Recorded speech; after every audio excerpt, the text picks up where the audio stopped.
Hello नमस्कार दोस्तों, good morning. स्वागत है आप सभी का कुमावत जीएस के यूट्यूब चैनल पर। और आज की अपनी क्लास का टॉपिक है वन एवं वन्यजीव। इसके आज अपन टॉप 50 प्रश्नों पर डिस्कस करने वाले हैं। ये प्रश्न ऐसे प्रश्न हैं जो हर एग्जाम में बार बार पूछे जाते हैं, ठीक है। और ये सभी प्रतियोगी परीक्षाओं के लिए अति महत्वपूर्ण प्रश्न रहने वाले हैं। तो दोस्तों, अगर आपने हमारा टेलीग्राम ज्वाइन नहीं किया है तो डिस्क्रिप्शन में उसका लिंक दिया गया है, वहां जाकर के आप टेलीग्राम को ज्वाइन कर सकते हैं। और वहीं से आपको इस क्लास की पीडीएफ, यानी कि हर क्लास की, प्रत्येक क्लास की पीडीएफ आपको वहां पर मिल जाएगी। तो आप वहां से प्रत्येक क्लास की पीडीएफ डाउनलोड कर सकते हैं, ठीक है। तो आज का पहला क्वेश्चन है, भारत के जैव विविधता प्रखर स्थल है, ठीक है। तो आपको हॉटस्पॉट स्थल बताने हैं कि वो कौन से स्थल हैं जो हॉटस्पॉट के अंतर्गत रखे गए हैं, ठीक है। तो देखिए, पश्चिमी घाट और पूर्वी हिमालय, ये दो स्थल हैं जो हॉटस्पॉट के अंतर्गत रखे गए हैं, ठीक है। तो इसका जो राइट आंसर हो जाएगा 2 और 3, यानी कि बी और सी, यानी कि ऑप्शन नंबर 2 इसका राइट आंसर हो जाएगा, 1 और 3, यानी कि ये दोनों स्थल, ठीक है। पश्चिमी घाट और पूर्वी हिमालय को हॉटस्पॉट के अंतर्गत रखा गया है। ये बहुत ही इंपॉर्टेंट प्रश्न है, इसको आप इंपॉर्टेंट लगा लीजिए क्योंकि एग्जामों में बहुत बार पूछा गया प्रश्न है। इसके बाद देखते हैं, भारत में निम्नलिखित में से कौन सा क्षेत्र जैव विविधता तप्त स्थल है, ठीक है। ये देख लीजिए, तप्त स्थल पर यहाँ पर यूज किया गया है और वहां पर पिछले क्वेश्चन में हॉट स्पॉट यूज किया गया था, ठीक है। तो आपको कंफ्यूज नहीं होना है, तप्त स्थल दे या फिर गर्म स्थल दे या फिर हॉट स्पॉट दे या फिर प्रखर स्थल दे, कोई सा भी दे, आपको सिर्फ एक ही चीज समझना है कि आपको पूछ क्या रहा है, हॉट स्पॉट पूछ रहा है, ठीक है। तो इसका जो राइट आंसर हो जाएगा, देख लीजिए यहाँ पर पश्चिमी घाट। पिछले क्वेश्चन में अपन ने यही डिस्कस किया था कि कौन से प्रखर स्थल आते हैं, तो पश्चिमी घाट, और वहां पर एक स्थान और था, पूर्वी हिमालय, ठीक है, पूर्वी हिमालय। और पूर्वी हिमालय के अंदर कौन कौन से राज्य आते हैं, इसके अंदर आते हैं असम, असम के बाद आता है सिक्किम, और सिक्किम के बाद आता है मणिपुर, ठीक है। ये वो तीनों राज्य हैं जो हॉटस्पॉट के अंतर्गत आते हैं। और यहाँ पर चाय औषधि औषधीय और मसालों की खेती की जाती है, ठीक है। यहाँ पर चाय, औषधि और मसालों की खेती की जाती है। तो इसका राइट आंसर हो जाएगा ऑप्शन नंबर बी।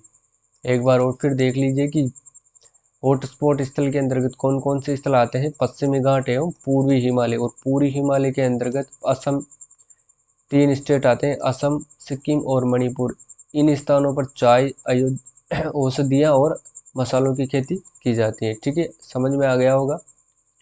इसके बाद देखते हैं, भारत के भारत के जीव मंडल रिजर्व में हाल ही में एक और जुड़ा है, ठीक है। तो निम्नलिखित सूची में से वह नवीनतम कौन सा है, यानी कि रिजर्व, यानी कि जो उद्यान है वो कौन सा जुड़ा है जीव मंडल के अंतर्गत, ठीक है। तो इसका राइट आंसर हो जाएगा ऑप्शन नंबर डी, यानी कि कोल्ड डेजर्ट को हाल ही में नवीनतम में जोड़ा गया है, जो कहाँ पर है, हिमाचल प्रदेश के अंतर्गत यही स्थित है, ठीक है। हिमाचल प्रदेश के जो आसपास का क्षेत्र है उसको कोल्ड डेजर्ट के नाम से जाना जाता है। नेक्स्ट देख लेते हैं, पश्चिमी हिमालय संसाधन प्रदेश के प्रमुख संसाधन है, ठीक है। पश्चिमी हिमालय संसाधन के जो प्रमुख संसाधन है वो कौन कौन से हैं, तो इसके अंतर्गत सिर्फ और सिर्फ वन आते हैं, क्योंकि पश्चिमी हिमालय का जो संसाधन है वो वन वन ही इसके संसाधन है, ठीक है। वन ही इसके क्या है, संसाधन है। तो इसका राइट आंसर हो जाएगा ऑप्शन नंबर ए, यानी कि वन।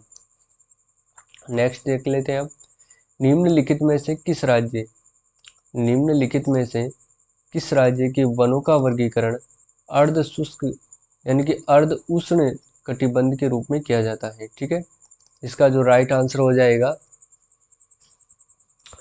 अर्ध उष्ण कटिबंधों के अंतर्गत किसका ये किया जाता है, तो इसका जो राइट आंसर हो जाएगा मध्य प्रदेश, क्योंकि अर्ध उष्ण कटिबंध के रूप में किस राज्य को रखा जाता है जहां पर एरिया की दृष्टि से सबसे ज्यादा वन पाए जाते हैं, ठीक है। तो इसका राइट आंसर हो जाएगा ऑप्शन नंबर बी, यानी कि मध्य प्रदेश को अर्ध उष्ण कटिबंध के रूप में वर्गीकरण में किया जाता है। और यहाँ पर अगर एरिया की दृष्टि से वनों की बात करें तो भारत में सबसे ज्यादा वन, यानी कि क्षेत्रफल की दृष्टि से सबसे ज्यादा वन कहाँ पर पाए जाते हैं, मध्य प्रदेश में, यानी कि एमपी में पाए जाते हैं, ठीक है। अगर बात करें प्रतिशत की दृष्टि से, ठीक है, अगर प्रतिशत के आधार पर अपन बात करें तो सबसे ज़्यादा वन कहाँ पर पाए जाते हैं, तो ये पाए जाते हैं मणिपुर में, ठीक है, ये पाए जाते हैं कहाँ पर, मणिपुर में, नहीं सॉरी मिजोरम में पाए जाते हैं, ठीक है, यानी कि कहाँ पर पाए जाते हैं, ये मिजोरम में सबसे ज़्यादा वन पाए जाते हैं, मिजोरम में प्रतिशत की दृष्टि से, ठीक है। अगर क्षेत्रफल की दृष्टि से बात करें तो एमपी में पाए जाते हैं और प्रतिशत की दृष्टि से बात करें तो मिजोरम में पाए जाते हैं। निम्नलिखित में से किस राज्य में सर्वाधिक वन क्षेत्र है, ठीक है, निम्नलिखित में से किस राज्य में सर्वाधिक वन पाए जाते हैं, सर्वाधिक वन पाए जाते हैं मध्य प्रदेश में, ठीक है। अभी अपन ने पिछले क्वेश्चन में डिस्कस किया था कि सर्वाधिक वन किस राज्य में पाए जाते हैं, मध्य प्रदेश में। ये किसकी दृष्टि से पाए जाते हैं, एरिया यानी कि क्षेत्रफल की दृष्टि से, ठीक है, क्षेत्रफल की दृष्टि से। अगर बात करें प्रतिशत की दृष्टि से तो कहाँ पर पाए जाते हैं, मिजोरम के अंदर, ठीक है। नेक्स्ट देख लेते हैं अब, भारत वन रिपोर्ट 2017 के अनुसार भारत के किस राज्य में वनावरण प्रतिशत में सर्वाधिक है, ठीक है, तो इसका राइट आंसर हो जाएगा ऑप्शन नंबर बी, यानी कि मिजोरम राज्य में। मिजोरम राज्य में 2017 के अनुसार वन आवरण सर्वाधिक प्रतिशत मात्रा में मिजोरम में पाया जाता है, ठीक है। नेक्स्ट देख लेते हैं हम, पिचवरम मैंग्रोव किस राज्य में स्थित है, पिचवरम मैंग्रोव किस राज्य में स्थित है, पिचवरम मैंग्रोव किस राज्य में स्थित है, यानी कि तमिलनाडु राज्य के अंदर पिचवरम मैंग्रोव, मैंग्रोव जो वन होते हैं ये वन है जो किस राज्य में स्थित है, तमिलनाडु राज्य में स्थित है। तमिलनाडु कहाँ पर स्थित है, प्रायद्वीपीय पठार के जो सबसे दक्षिणतम बिंदु है, यानी कि भारत का दक्षिणतम बिंदु कौन सा है, कन्याकुमारी, और कन्याकुमारी कहाँ पर है, तमिलनाडु के अंदर स्थित है। तो भारत का दक्षिणतम राज्य है कौन सा, तमिलनाडु, ठीक है। नेक्स्ट देख लेते हैं, भारत में स्थापित पहला राष्ट्रीय उद्यान कौन सा है, भारत में स्थापित पहला राष्ट्रीय उद्यान कौन सा है, तो भारत में स्थापित पहला राष्ट्रीय उद्यान है जिम कॉर्बेट राष्ट्रीय उद्यान, ठीक है, जिम कॉर्बेट राष्ट्रीय उद्यान। नेक्स्ट देख लेते हैं, जिम कॉर्बेट राष्ट्रीय उद्यान का पूरा नाम क्या था, जिम कॉर्बेट राष्ट्रीय उद्यान का पूरा नाम क्या था, तो इसका जो पूरा नाम यानी कि पुराना राम, ठीक है, पूरा नाम ने पुराना जो नाम था वो कौन सा था, इसका राइट आंसर हो जाएगा ऑप्शन नंबर ए, इसका जो पुराना नाम था हेली राष्ट्रीय उद्यान के नाम से जिम कॉर्बेट को जाना जाता था, यानी कि जिसका प्रारंभ का नाम है, यानी कि प्रारंभ में जिम कॉर्बेट का नाम क्या था, हेली राष्ट्रीय उद्यान का, ठीक है। नेक्स्ट देख लेते हैं, भारत का प्रथम राष्ट्रीय उद्यान जिम कॉर्बेट राष्ट्रीय उद्यान किस राज्य में स्थित है, यानी कि जिम कॉर्बेट राष्ट्रीय उद्यान किस राज्य में स्थित है, तो जिम कॉर्बेट राष्ट्रीय उद्यान उत्तराखंड राज्य में स्थित है, ठीक है। इसकी जो लोकेशन है वो कहाँ पर है, ये उत्तराखंड राज्य में स्थित है। नेक्स्ट देख लेते हैं, भारत में किस वर्ष में वन्यजीव संरक्षण लागू किया गया, तो वन यानी कि 1972 के अंदर 1972 के अंदर भारत में वन्यजीव संरक्षण क्या किया गया, लागू किया गया, ठीक है। इसका राइट आंसर हो जाएगा option number B. Next question देख लेते हैं हम, निम्न में से कौन सा एक बाघ भारत में बाघ परियोजना नहीं है, ठीक है। अगर बात करें चिल्का, ये एक उड़ीसा में एक झील है, ठीक है, उड़ीसा में स्थित क्या है, एक लेगून झील है, ठीक है, लेगून झील है, चिल्का झील, ठीक है। तो इसका आंसर तो वैसे यही हो जाएगा ऑप्शन नंबर ए, इसका आंसर हो जाएगा, क्योंकि ये राष्ट्रीय उद्यान ना होकर के क्या है, एक झील है, यानी कि लेगून झील। अगर बात करें मानस राष्ट्रीय उद्यान की तो ये कहाँ पर है, ये असम राज्य के अंदर स्थित है। अगर इसके बाद बात करें कान्हा की, तो कान्हा जो राष्ट्रीय उद्यान है ये कहाँ पर है, मध्य प्रदेश में, ठीक है, ये कहाँ पर है, मध्य प्रदेश में। अगर इसके बाद अगर दुधवा राष्ट्रीय उद्यान की बात करें तो ये कहाँ पर है, उत्तर प्रदेश में, ठीक है। तीनों की लोकेशन आपको पता होनी चाहिए कि कौन सा राष्ट्रीय उद्यान कहाँ पर स्थित है और कौन सा राष्ट्रीय उद्यान किसके लिए प्रसिद्ध है, यही आजकल क्वेश्चन में पूछे जाते हैं, एग्जाम में ऐसे ही क्वेश्चन पूछे जाते हैं, ठीक है। कान्हा राष्ट्रीय उद्यान निम्नलिखित में से किस राज्य में स्थित है, ठीक है, ये देख लीजिए, ये इंपॉर्टेंट क्वेश्चन है, इसको आप इंपॉर्टेंट लगा लीजिए। यानी कि कान्हा राष्ट्रीय उद्यान निम्नलिखित में से किस राज्य में स्थित है? तो इसका राइट आंसर हो जाएगा ऑप्शन नंबर बी, यानी कि कान्हा राष्ट्रीय उद्यान किस राज्य में स्थित है? मध्य प्रदेश राज्य में स्थित है। निम्नलिखित में से कौन सा राष्ट्रीय उद्यान मध्य प्रदेश में स्थित नहीं है? ठीक है, तो आपको वो राष्ट्रीय उद्यान बताना है जो मध्य प्रदेश राज्य में स्थित नहीं है। तो इसका जो राइट आंसर हो जाएगा,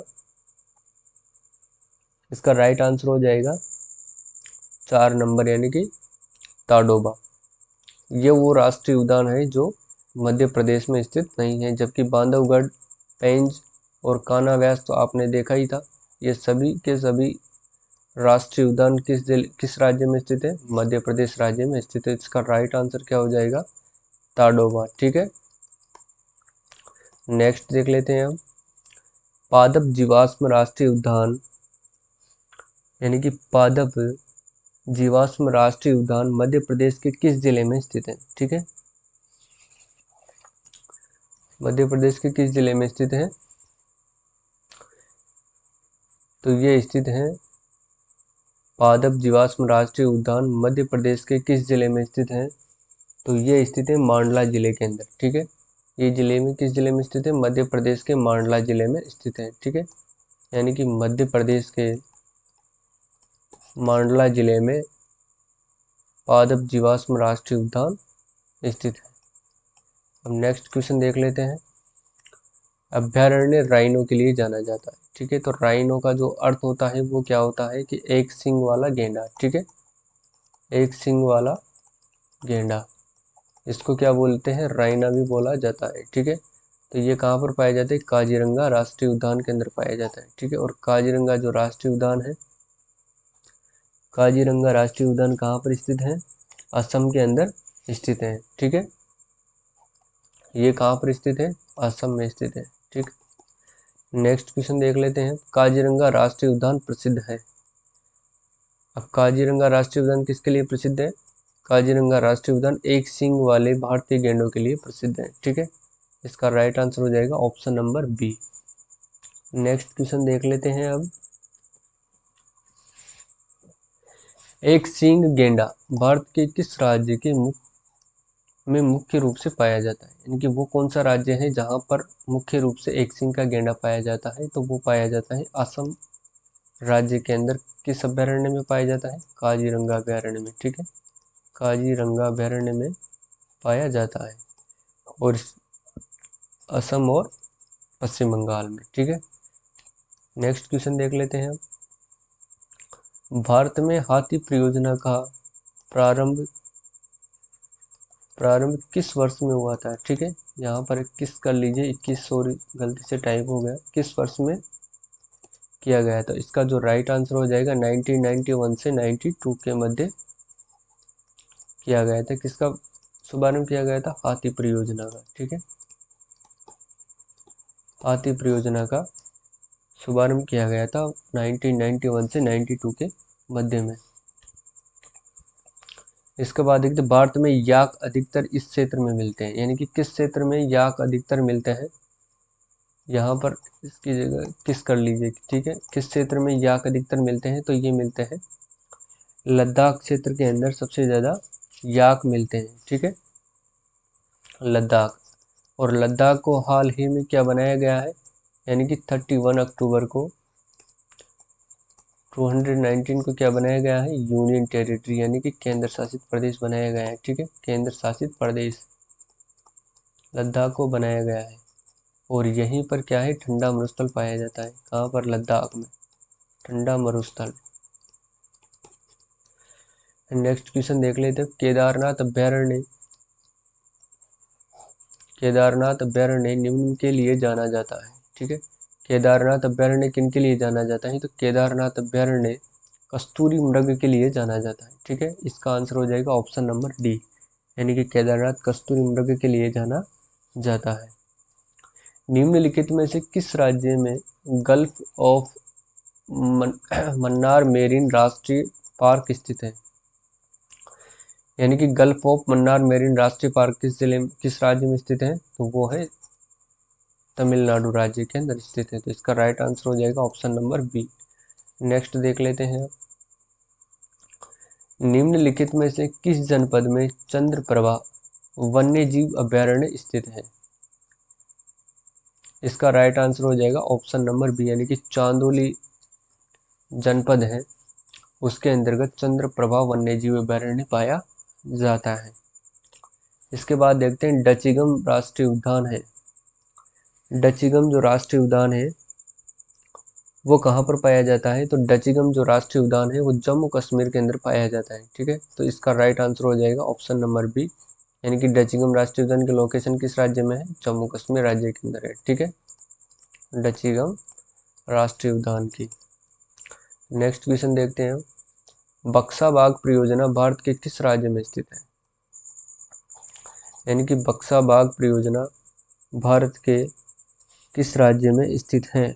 तो बक्सा बाग परियोजना की अगर बात करें तो बक्सा बाग परियोजना स्थित है भारत के पश्चिम बंगाल राज्य के अंदर स्थित है। ठीक है, पश्चिम बंगाल राज्य में स्थित है, तो इसका राइट आंसर हो जाएगा ऑप्शन नंबर डी, यानी कि पश्चिम बंगाल राज्य में स्थित है। कौन से बाग परियोजना?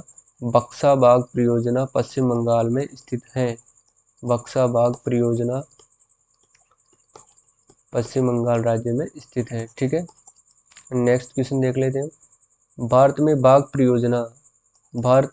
परियोजना का प्रारंभ किस वर्ष में किया गया था? ठीक है, तो इसका राइट आंसर हो जाएगा ऑप्शन नंबर सी, यानी कि 1973 के अंदर भारत में बाघ परियोजना का शुभारंभ किया गया था। ठीक है, नेक्स्ट क्वेश्चन देखते हैं, भारत के किस प्रदेश में उष्ण कटिबंधीय वर्षावन मिलते हैं? तो भारत का ऐसा कौन सा क्षेत्र है जहां पर उष्ण कटिबंधीय वर्षावन पाए जाते हैं? तो उत्तर पूर्वी भारत, यानी कि जो उत्तर पूर्वी भारत पे वहां पर वर्षावन पाए जाते हैं। ठीक है, वर्षावन पाए जाते हैं क्योंकि वहां पर वर्ष भर वर्षा होती है तथा कभी भी मौसम शुष्क नहीं होता है। उष्ण कटिबंधीय वर्षा वनों की उत्तरी सीमाओं के अंतर्गत इस प्रकार के वनों का अत्यधिक विस्तार भारत के उत्तर पूर्वी क्षेत्र, यानी कि जैसे मेघालय तथा अरुणाचल प्रदेश के क्षेत्रों में पाई जाती है, जहां गर्म और आर्द्र शुष्क जलवायु के साथ वर्षा क्या होती है? पूरे वर्ष भर होती है। ठीक है, नेक्स्ट क्वेश्चन देख लेते हैं अब, उष्ण कटिबंधीय जो वर्षा वन है वो कहाँ पर पाए जाते हैं? अब बात करते हैं उष्ण कटिबंधीय वर्षा वनों की, तो ये कहाँ पर पाए जाते हैं? ये पाए जाते हैं अंडमान निकोबार द्वीप समूह में। ठीक है, निकोबार द्वीप समूह में। तो इसका राइट आंसर हो जाएगा ऑप्शन नंबर ए, यानी कि अंडमान और निकोबार द्वीपों के अंदर वर्षावन पाए जाते हैं। ठीक है, वर्षावन पाए जाते हैं। नेक्स्ट क्वेश्चन देख लेते हैं, यानी कि आज की क्लास को आज अपन यहीं पर समाप्त करते हैं और मिलते हैं अगले टॉपिक भारत की मिट्टी के साथ। ठीक है, अगला अपना जो टॉपिक होगा वो होगा भारत की मिट्टियाँ। तो आज की क्लास को यहीं पर समाप्त करते हैं। जय हिंद, जय भारत।